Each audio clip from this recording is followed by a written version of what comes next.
hoy con el doctor Edison Rodríguez en cabina hablando sobre adicciones como un trastorno de salud mental. Usted hablaba, doctor, de que no todo es un trastorno de salud mental, que hay que saber diferenciar. ¿Cómo se establece un diagnóstico certero de una adicción desde el punto de vista de psiquiatría? ¿Cuáles son los criterios? Bien, hablábamos inicialmente, las adicciones, tanto a sustancias como conductuales, el diagnóstico es eminentemente clínico. Es observacional, es por la valoración cuantitativa y cualitativa de las conductas del individuo. Y para eso siempre es útil, aunque no necesariamente imprescindible, tener información de diferentes fuentes. Entonces, si se puede contar con informaciones del propio individuo, de su familia y de aquellos allegados cercanos o personas con las que labora, etcétera, etcétera, dependiendo de las circunstancias. Sabemos que siempre en torno a los procesos psiquiátricos hay bastante secretismo y todo esto del estigma. Pero, bueno, si llega la información, pues mejor todavía para establecer el diagnóstico. Y claro está, en el contexto de las sustancias, muchas de ellas, no todas, se pueden detectar de manera puntual en orina, sangre y otros medios. Claro. Hay que entender algo sobre eso, y es que los perfiles de permanencia de las sustancias en el organismo varían mucho. Entonces, no es cierto que si una persona tiene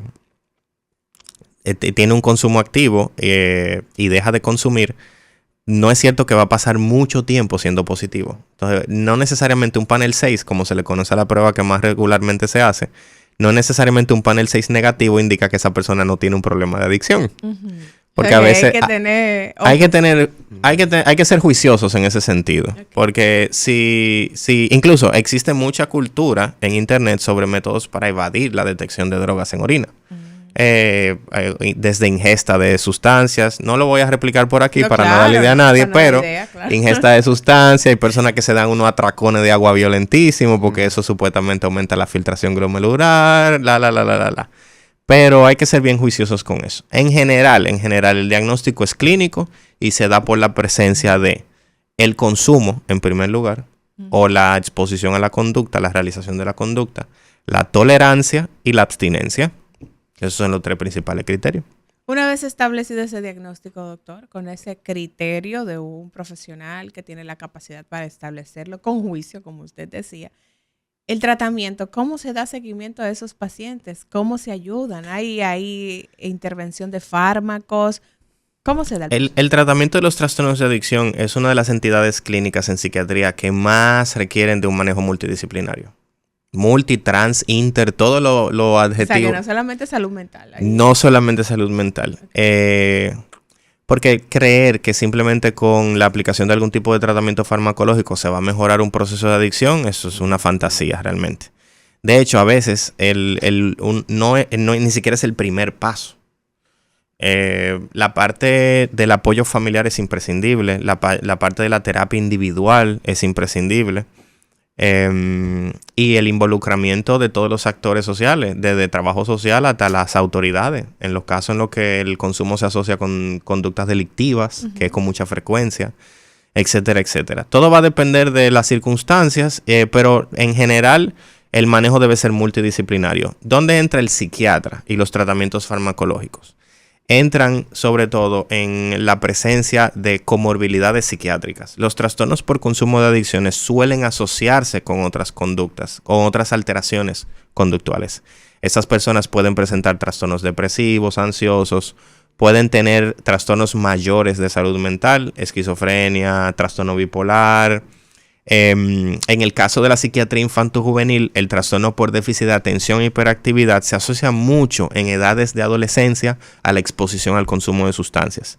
El déficit de atención se caracteriza mucho por un mal manejo del placer y del displacer. Estos jóvenes no pueden postergar la búsqueda de placer, están constantemente buscando sensaciones nuevas y explorando. Y eso es un factor de riesgo para que si tú tienes un punto en la esquina, claro, ahí está el riesgo de que se involucre. Usted hace referencia, Edison, al tema de las conductas delictivas. Sí. Entonces, en el tema del consumo de sustancias prohibidas, en algunos países el que consume no se considera un delincuente. Por el consumo. Por el consumo. Por el consumo. Pero en el caso de República Dominicana, el consumo también es parte del... o se considera como un delito penal. Han habido diferentes... No termina preso el que consume. Han Igual que el habido... que vende. Exacto. Sí, exacto. Han habido diferentes acercamientos a esta situación. Y uno de los casos más ejemplares es el de Portugal, donde precisamente se despenalizó. Fue uno de los primeros países que tenía un problema grandísimo con el tema de consumo de sustancias. Eso hace como una década más o menos. No recuerdo exactamente. Pero entonces ellos fueron de los primeros que probaron a despenalizar el consumo como tal. No ser tan categóricos con el aspecto legal en torno al consumo. Y entonces probar más al tema motivacional y la reducción de daños con el tema de los usuarios de sustancias. Y ciertamente, o sea, el adicto tiene una enfermedad mental. Ahora, aquel que comercializa la sustancia no necesariamente la consume. Hay muchos, sobre todo los de bajo nivel, los que se le conoce como pushers o facilitadores, que también consumen. Lo del micro. Ajá, muchos de ellos también consumen, pero en general, aquellos que están detrás del negocio realmente no consumen la sustancia. Yeah.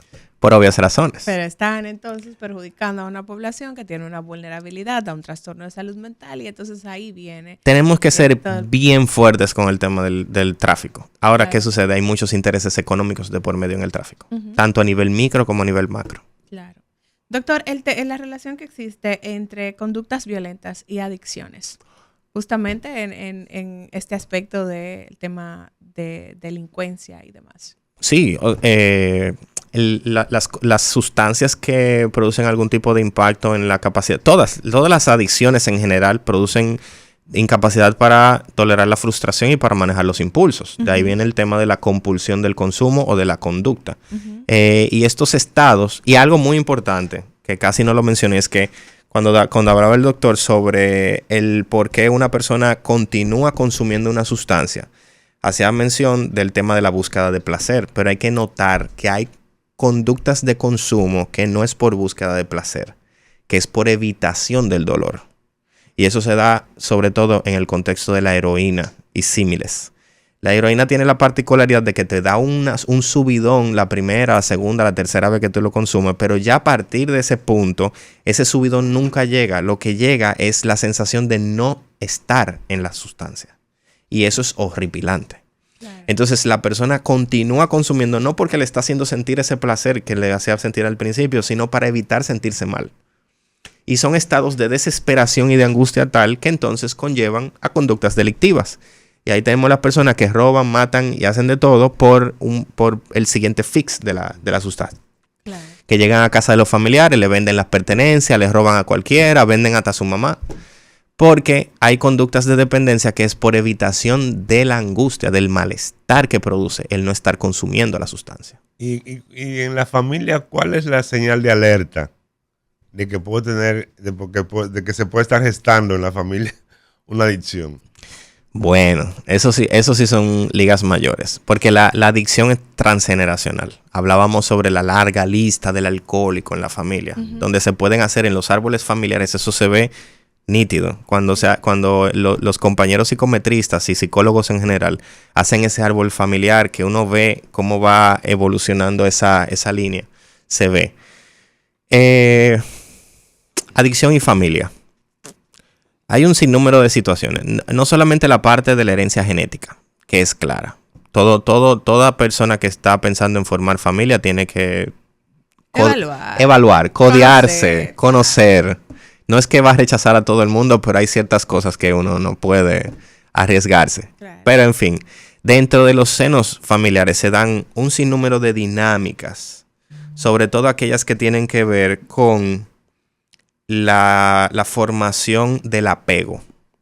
El apego, esa relación, ese vínculo primordial que se forma en primer lugar con la madre y por consiguiente o por añadidura con el padre que le acompaña, que va a determinar todo el proceso de desarrollo inicial del niño. Entonces, ¿qué se ha visto? Que ciertas alteraciones en ese proceso de formación de apego pueden también condicionar a que la persona tenga cierta tendencia a conductas adictivas. Hay personas dentro del ámbito de la psiquiatría y la psicología a nivel mundial, personas mucho más inteligentes que yo y que han leído muchísimo más que yo, que consideran que en ciertos contextos las adicciones son conductas de automaternaje. O sea, el individuo está tratando de suplir esa necesidad primordial de cuidado y de placer y de gusto que no recibió. Eso es una teoría en torno al origen de las conductas adictivas. Y hay cierta evidencia detrás de eso porque vemos con mucha frecuencia conductas de codependencia. Las conductas de codependencia o de facilitación del consumo se dan sobre todo entre madre e hijo, o se pueden dar también entre diferentes actores de la familia, pero el más emblemático, llamativo, es ese de la mamá que cuida al pobre muchachito de 25 años. El pobrecito. El pobrecito. Recuerdo un caso en el hospital que la señora lo tenía con la cabeza reposada en su regazo. Y yo me quedo como que... ¿Qué pasa? Pues tiene 20 y pico de años, o sea, ese es el tipo de situaciones. Se pueden dar muchas situaciones de codependencia donde hay una facilitación, donde hay una necesidad de compensar por una culpa, de compensar por algo que no di. Las familias tienen un rol importantísimo en el mantenimiento de una adicción o en la adecuada confrontación de una adicción. Usted decía al inicio, doctor, que antes se veía a un adicto como una persona inmoral y que ahora ya se entiende que la adicción es una enfermedad de salud mental. El estigma, ¿qué tanto ha variado? ¿Se sigue aislando a esa persona que tiene una adicción? ¿Se sigue viendo como una persona que no es bien vista en la sociedad, que tiene conductas inmorales? ¿Ha cambiado eso o sigue siendo igual? A ti te encanta ponerme en el foco, así. Que yo haga la opinión polémica. Me meta al medio. De eso se trata. Mira, Liz, es delicado. Lo primero es, todo lo que voy a decir a continuación es opinión personal. Okay. O una opinión personal profesional formada, instruida, pero es opinión, para que no me vayan a cancelar. Todo el proceso de evolución que ha tenido el concepto de adicción tiene sus aspectos positivos y negativos. Si entendimos que desde el punto de vista psiquiátrico y psicológico, confrontar con culpa a un individuo que se encuentra en un proceso de adicción no tiene un buen resultado. No te va a ayudar a mejorar el pronóstico de ese individuo. Ahora bien, uno de los elementos de prevención es precisamente el estigma y el repudio social. Hay muchas cosas que nosotros no las hacemos porque si las hacemos vamos a ser vistos como personas malas. Sí. Entonces, destruir completamente esa respuesta álgica social ante ciertas conductas no es lo indicado. El estigma sigue presente, variable, siguen habiendo personas y grupos que quieren desaparecer completamente el estigma en torno al consumo de sustancias. Uh-huh. Tenemos casos de países que han legalizado ciertos consumos. Y es un tema difícil de encontrar el equilibrio por una cosa y por la otra, porque la normalización completa de conductas que son potencialmente nocivas no es una solución que a mi entender es productiva, ni tampoco la respuesta totalmente cerrazónica e inflexible ante personas que evidentemente están en una posición de sufrimiento. Porque un adicto está en una posición de sufrimiento. Una persona que no puede tener autonomía e integridad sobre sus acciones, control sobre sus proyectos de vida, una persona que no puede tener un verdadero disfrute porque la adicción suplanta el placer de todas otras fuentes de placer, obviamente es una persona que no está en una buena situación. Claro.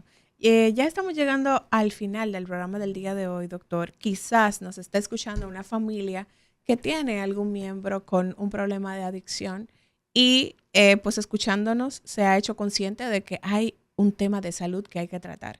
¿Cuáles son esas recomendaciones que puede dejar servidas el doctor Edinson Rodríguez a través de Cátedra Médica a esas personas en esta situación? No hay una solución absoluta para todo. Uh-huh. La mejor recomendación es que si tiene sospecha o tiene la certeza de que algún individuo de su familia está pasando por un proceso así, busque asistencia profesional. Ahora, en una nota un poquito más personal, sí debemos entender una cosa, y es que las adicciones son procesos que destruyen no solamente al individuo que se vuelve adicto, sino que destruye a todos alrededor. Claro que sí. Toda persona que tiene en su familia un individuo con un proceso de adicción tiene que necesariamente valorar la necesidad de salvaguardarse a sí mismo y salvaguardar a las demás personas en la familia por encima del bienestar de ese individuo. O sea, tenemos que hacer todo lo necesario y todo lo posible por brindarle a ese individuo un bienestar. Ahora, por amor a Cristo, no me descuiden unos niños, no me descuiden un anciano, no se descuiden a sí mismos y sobre todo si no lo hacen con un acompañamiento profesional. Porque hay muchas personas que se resisten a buscar la ayuda y dicen, no, yo lo voy a mejorar. O yo lo voy a sanar, o el Señor lo va a sanar. El Señor dice, ayúdate que yo te ayudaré. Busca los recursos, yo voy a disponer en tu camino. Pero no es que te quede de brazo cruzado solamente pidiendo. Claro. Pero sí una recomendación, porque veo con mucha frecuencia este tipo de casos en los que familias enteras se destruyen económica, emocionalmente, físicamente, por un individuo con una situación de adicción. Claro. Hoy hemos conversado con el doctor Edinson Rodríguez, una conversación sin desperdicio que si usted quiere volver a disfrutar, puede consultar en nuestro canal en YouTube Rumba FM. Recordarles que el doctor Rodríguez tiene consulta privada en Centro Integral Lotus y en Consultorios Emmanuel. El teléfono es 809-851-386 y 809-943-8726. Doctor, agradecidísimos de tenerle hoy aquí en Cátedra Médica. Placer estar con ustedes, como siempre. A ustedes, gracias por el favor de su sintonía. Será hasta mañana, miércoles del corazón, cuando nos reencontremos aquí en Cátedra Médica, este espacio en donde la salud merece respeto.